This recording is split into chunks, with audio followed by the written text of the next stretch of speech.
Okay, the next one here we have is CH4, right? So now we have to identify, and we have carbon. Carbon's a nonmetal. Hydrogen, also a nonmetal. So when you have a nonmetal-nonmetal interaction, we're going to consider that to be covalent. So when we have a covalent compound, one thing that you must realize is that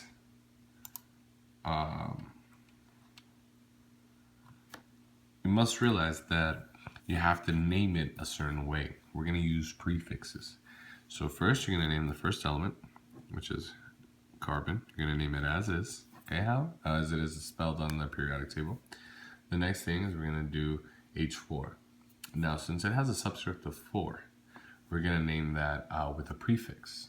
Now, remember the prefix for 4 is going to be tetra. Tetra, and then now we have to understand the concept. The name of the second element is hydrogen. But we're going to change the ending to "ide." So it's not going to be hydrogen, it's going to be hydride. Though, in organic chemistry, CH4 is an organic molecule, and the way to name CH4 in organic chemistry is methane. So this is more commonly known as methane. All right, so like I said in beryllium, we have to find, for the next step, for the Lewis structure, we have to identify which of these atoms has the less number of atoms, and that'll be your center atom. In the case here, carbon has 1 and hydrogen has 4. So therefore, carbon is going to be your center atom.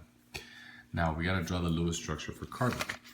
Well, carbon is in group 4, which means they're in column 4, so therefore they're going to have 4 valence electrons.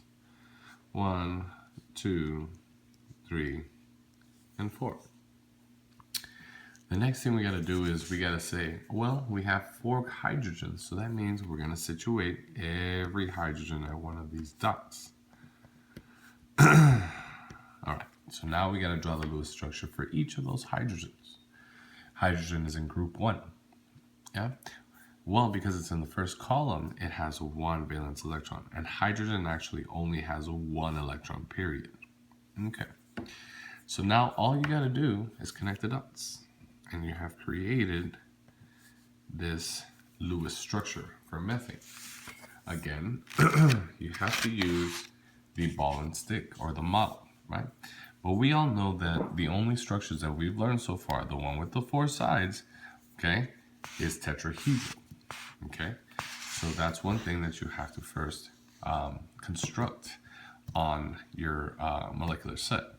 Okay, carbon will be the black sphere, and then you will have to attach 4 white spheres to it so that you can see what a tetrahedral shape looks like in 3-dimensional space. All right, so this will be what you do. The next thing is you're going to do the number of vicinal atoms. How many vicinal atoms does carbon have? Well, carbon is the center. You see that you have 1, 2, 3, and 4. Okay, so then the number of vicinal atoms is 4. Now remember, for the next one, we have to identify the shape.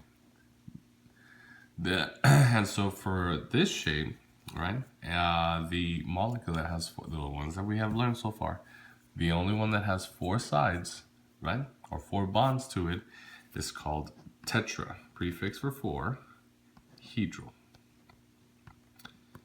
And the bond angles for these, like I said in your cutout in your notes, it's going to be 109.5.